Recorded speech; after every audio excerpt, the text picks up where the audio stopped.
ಪ್ರಯಾಗ್ರಾಜ್ನ ಕುಂಭಮೇಳ ನಡೆಯುವಂತಹ ಸ್ಥಳದಲ್ಲಿರುವಂತಹ ಮತ್ತೊಂದು ಆಕರ್ಷಣೆ ಹನುಮಾನ್ ದೇವಾಲಯ. ಇಲ್ಲಿಯ ಹನುಮಾನ್ ದೇವಾಲಯದಲ್ಲಿ ಮಲಗಿರುವ ಸ್ಥಿತಿಯಲ್ಲಿ ಹನುಮಂತನ ವಿಗ್ರಹ ಇದೆ. ಇಲ್ಲಿಯ ಚಿತ್ರಣವನ್ನು ಅಥವಾ ಇಲ್ಲಿಯ ಇತಿಹಾಸವನ್ನು ನೋಡ್ತಾ ಹೋದರೆ, ಲಂಕಾ ವಿಜಯದ ಬಳಿಕ ರಾಮ ಮರಳಿ ಅಯೋಧ್ಯೆಗೆ ಹೋಗುವಂಥ ಸಂದರ್ಭದಲ್ಲಿ ಲಂಕೆಯಲ್ಲಿ ಯುದ್ಧ ಮಾಡಿ ಹನುಮಾನ್ ಸಾಕಷ್ಟು ಬಳಲಿರ್ತಾನೆ. ಈ ಸಂದರ್ಭದಲ್ಲಿ ಸೀತಾಮಾತೆಯ ಅನುಮತಿಯ ಮೇರೆಗೆ ಈ ಜಾಗದಲ್ಲಿ ಹನುಮಾನ್ ವಿಶ್ರಮಿಸಿದ ಅನ್ನುವ ಉಲ್ಲೇಖ ಬರುತ್ತೆ. ಹಾಗಾಗಿ ಇಲ್ಲಿ ಮಲಗಿರುವ ಹನುಮಾನ್ನ ವಿಗ್ರಹ ಇದೆ. ಇದರ ಜೊತೆಗೆ ಮತ್ತೊಂದು ಕಥೆಯೂ ಕೂಡ ಇದೆ. ವ್ಯಾಪಾರಿಯೊಬ್ಬ ಗಂಗಾ ನದಿಯಲ್ಲಿ ಸಾಗ್ತಾ ಇರುವಂಥ ಸಂದರ್ಭದಲ್ಲಿ ಇಲ್ಲಿ ಅಚಾನಕ್ಕಾಗಿ ಹನುಮಾನ್ನ ವಿಗ್ರಹ ಕೆಳಗೆ ಬಿದ್ದುಬಿಡ್ತು.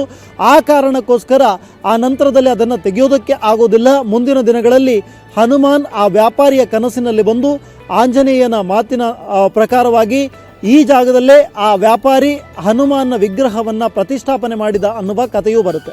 ಇದಕ್ಕೆ ಪೂರಕ ಎನ್ನುವಂತೆ ಪ್ರತಿ ಬಾರಿ ಮಳೆಗಾಲದ ಸಂದರ್ಭದಲ್ಲಿ ಹನುಮಾನ್ನ ಪಾದವನ್ನು ಟಚ್ ಮಾಡಿ ಗಂಗಾ ಮಾತೆ ಹೋಗ್ತಾಳೆ ಅನ್ನುವಂಥದ್ದು ಇಲ್ಲಿಯ ಜನರ ನಂಬಿಕೆ. ಇದು ಹನುಮಾನ್ ಮಂದಿರದ ಹಿಂದಿರುವಂತಹ ಕಥೆ.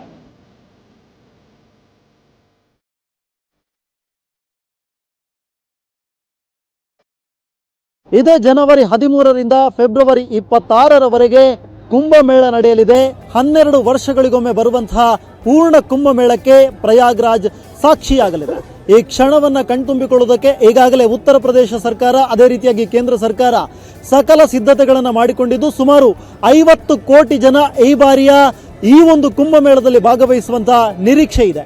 ಕ್ಯಾಮರಾ ಪರ್ಸನ್ ಮುನಿಯಪ್ಪ ಜೊತೆ ಸ್ವಸ್ತಿಕ್ ಕನ್ಯಾಡಿ, ಏಷ್ಯಾನೆಟ್ ಸುವರ್ಣ ನ್ಯೂಸ್, ಪ್ರಯಾಗ್ರಾಜ್.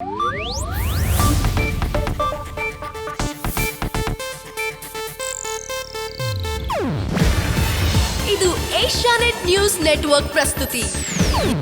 ನೀವು ನೋಡ್ತಿದ್ದೀರಾ ಏಷ್ಯಾನೆಟ್ ಸುವರ್ಣ ನ್ಯೂಸ್.